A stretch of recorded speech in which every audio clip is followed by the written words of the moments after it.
Hey hackers, Blue Cosmo from CCS here. Welcome back to the channel. Today we are working on the next section of the Linux Fundamentals course. This section is going to cover a lot of the things related to permissions, users, groups, and kind of working within that orientation, right? So let's go ahead and get started. Real quick before we do, definitely check out cosmodiumcs.com/courses, where you can check out this course without all the ads and stuff from YouTube.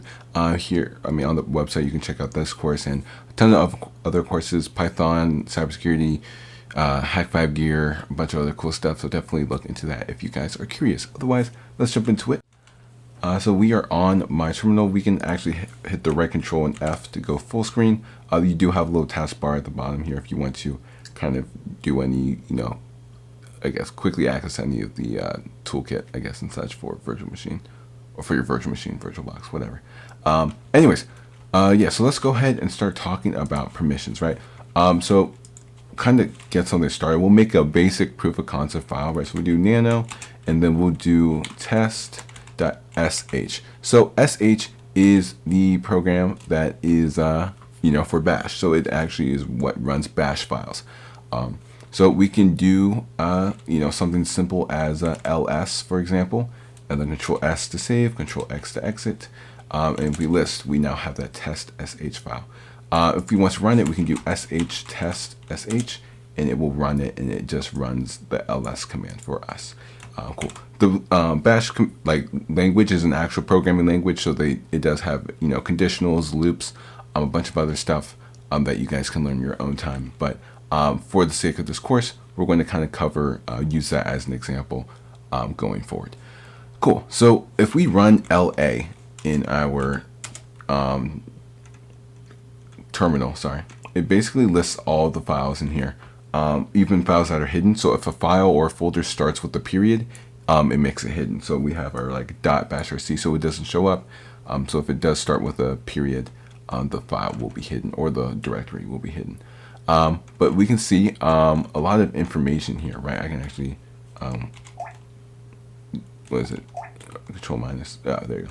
So yeah, we have a lot of files and information and stuff in here. So what's kind of interesting to note is that you'll see this section right here. This kind of talks about the file permissions. So you see drwx. So the first character represents whether it's a directory or a file. So we can see that we have our desktop right here, right? So the first letter D represents directory, and then if it starts with a tac, then it is a file. So this is a .dmrc file. If we go down to our test.sh, it starts with a tac because it's a file. But if we look at something like our templates, you'll see that it starts with the section right here starts with a D because it is a directory. And then there's the rwx. So that basically talks about whether it's the basic permissions on the file. If we can read the file, if there's a write, if we have permissions to read the file, permissions to write to the file, and then permissions to execute. So R would be for read, W would be for write, and then X would be execute.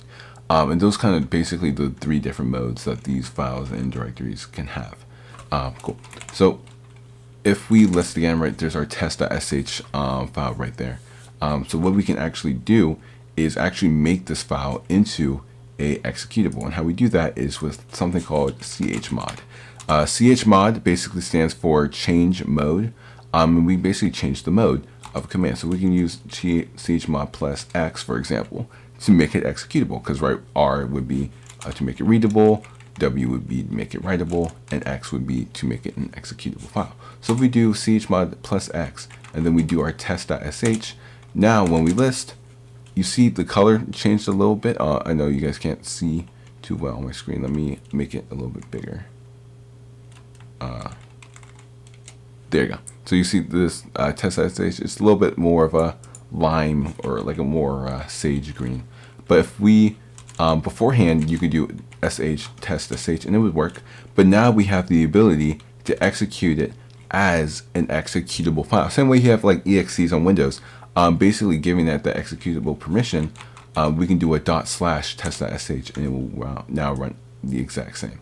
When we are working on bash files, it is kind of good practice to kind of have a shebang up here. So a shebang is basically letting the system know what language it's using. So you do the tag sign, and then you do exclamation point / and then you basically put the path of bash. So path is the binary for bash is in bin bash. So you remember that path of bin and the bash that we kind of covered earlier, the bin binary, the binaries.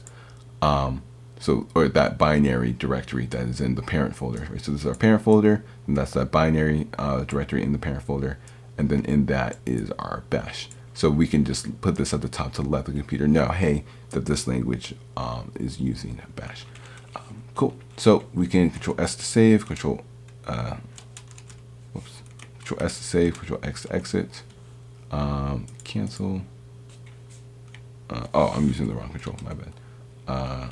Yes. Cool. So if we list, we can do that. If we cat test sh, for example, you can now see that shebang is in there, and we can still, // it now. So this / represents our current directory, and then the test.sh file, right? Because we're doing, we're basically, using the dot to notate our current directory, and then the path, which is the test.sh file. If we were to make a directory, and I'll just do concept, and then we move the test.sh file into the concept folder, right? So if we list, you can see now we have this concept folder right here. And if we list concept, we can see that that test sh is in there. So we can still do /concept test.sh, and it will still run the file. So that's kind of how chmod works. We can basically add those permissions and take away those permissions, I believe, by using the minus instead of the plus.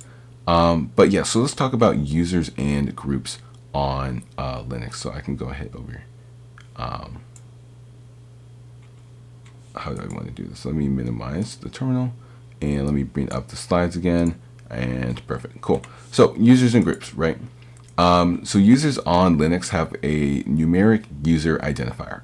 This basically is the UID of a user on Linux, and that's kind of the numeric, I guess, digit that represents each user on the Linux operating system, right? So we talked about the root account before, right? The root is the administrator account, and they typically have a UID of 0. To run something as root, we can use the sudo command, right? I kind of showed you guys that a little bit earlier. I showed you guys a little bit earlier. Show you guys how to do that earlier within the series. I'm so sorry.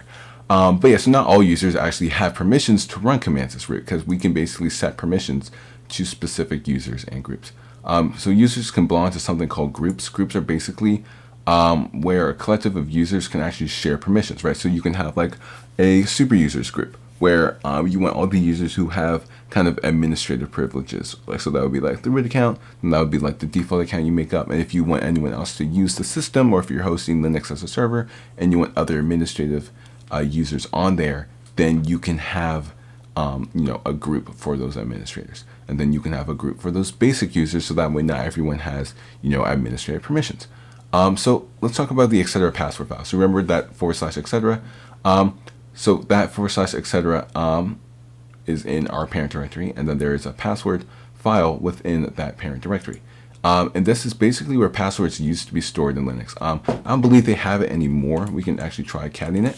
There you go. So if we cat / etc passwd, yeah. So there you go. Right. So it does show a lot of the information, right? So you can actually see the UID of 0 here, I believe. And actually, I'll show you guys this how this works. By the way, Daemon, fun fact, Daemon is just a service that runs on Linux. So if you ever see that, going into the future. But we can show you guys. Yeah, so basically this is the format. It would be the username, the password, the UID. So this is the username, right? X is the password. I believe for if they're showing my basic account, Lucy. Yeah, so I think this is hashed and such, or they don't. Yeah, they don't show the passwords anymore. X, yeah. So this right. So they used to be stored in this passwd file. They no longer do it. But this is the format that they kind of have it sorted in, right? So there's username separated by a colon, password, colon. So the user ID that we showed before, something called the GID. The GID is basically the primary group for the user. So if they're a part of the administrative group, if they're part of a basic user group, or any other groups that may be on the operating system. Then we have geckos, which is just the user's name, like their actual name. Then their home directory path, and then their shell type. So the shell type, something like bash, right? The bash that we've been seeing. But there can be other shell types, but we are not going to get into that through this lecture. There's also the Etc shadow. So this is kind of like the new version, right? So this is where the passwords of the accounts are currently stored. So we can do cat / etc etc shadow. There you go. Permission denied, right? So we can do sudo exclamation point. What this does is basically runs the previous command with sudo. So instead of having to rerun this with sudo cat etc pass or etc shadow, we can just do sudo exclamation point to run this command with sudo. It's going to ask you for your password because it is for a root, permission. Whoops. There you go. And you can see the password hash for, the word subscribe is here because that's the password, that we're using on this account. But they are going to hash it. And you can see like root. Yeah. So yeah, they show basically the password hashes in here and such. You see this $6 right here. What this basically represents is a SHA-512 hash. So you can see SHA-512 or secure hashing algorithm is the type of hash that they are using. If you took a cryptography course, you will know a little bit more about these. But the $6 is what type of hash it is representing. There also is the $1 which represents the MD5 hash. So those are the two general hashing identifiers you can find. So if you get access, let's say if we were security professionals and we got access to the account, we could go ahead to this file and see if we can crack this hash, knowing what type of hash it is. Cool. So that is going to be it for this video. Yeah. So thank you so much for watching. This was a little bit more of a standard thing. Obviously, you can do your own easy research on how do I make a user. I'm trying to encourage you guys to actually start doing research on your own. I'm just kind of introducing the base concepts to you guys.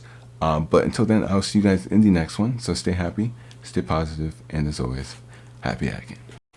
Hey hackers, Blue Cosmo from CCS here, and I wanted to introduce you guys to the Happy Hacker Site Plan. The Happy Hacker Site Plan is a plan where you guys can support us for only $1 a month. That's right, $1. With this comes exclusive benefits like courses, articles, videos, and access to our entire cybersecurity knowledge base. If this interests you and you guys want to get access to all this, check out the link in the description. It's only $1, so we definitely appreciate your guys' support. Anyway, enjoy the video and happy hacking.